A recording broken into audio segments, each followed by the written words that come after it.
What's up, people? In this tutorial we're going to walk through the process of picking your target, stalking, abduction, and organ harvesting. Subscribe for more tips like these. Life Eater is self-described as a horror fantasy kidnapping simulator, from the creator of games such as El Paso Elsewhere and Space Warlord Organ Trading Simulator, which is the best name of any video game ever. Life Eater is, in short, a tragedy. A story following the torment of our unnamed protagonist. Now, he's not a bad person. Well, he doesn't want to be a bad person. But in his own words, if I don't do this year after year, the world will end. The reason the world will end? One word. Zimforth. Our protagonist's god. A cruel one at that. You're going to hunt and stalk your prey, sacrificing a few to save the many. But as you can see, this isn't Manhunt. The entire game is played through this timeline. Zimforth gives you a clue on the type of person they desire, and so you've got to literally fill in the blanks by picking an action to figure out a person's schedule, and by extension, their life.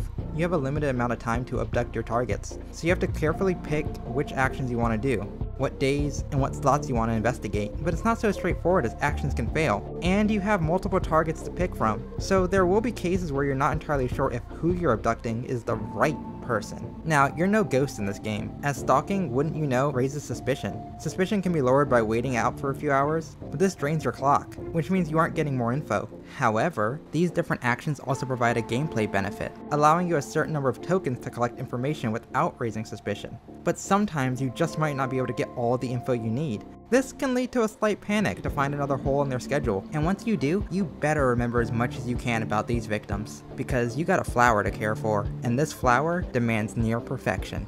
If you mess up twice, or fail to remove an organ it demands from you, it's game over. And this little minigame can be intense if you've been pushed into a position where you're not entirely sure if you've got the right person, because of that slight little delay between the kill and the confirmation. It's like those few seconds in Papers, Please when you let someone through the checkpoint, and you weren't entirely sure if you should have. The story itself is pretty interesting, as our protagonist isn't alone. Held in captivity is Johnny. Wake the fuck up, samurai.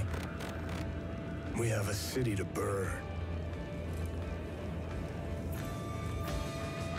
No, not that Johnny, you gonk. Without spoilers, our protagonist takes him captive, and the story covers their, let's say, uneven relationship. Having him be a part of the story offers an interesting contrast and perspective to our protagonist, and allows for perhaps not character development, but character insight. It's humanity surrounded by inhumanity. As you make your way through the years, the requirements for sacrifice get simultaneously more specific and more vague, because you have to determine the right targets, simply by using the context of their actions and routines. You really have to work out which victim is next and make assumptions. For instance, you can assume a long block of static is them sleeping, but if their schedule during the day has them alone, you may miss that they don't sleep alone, which likely means that they don't live alone, which means you'll gut the wrong part of their body and upset Zimforth. No one wants to upset Zimforth.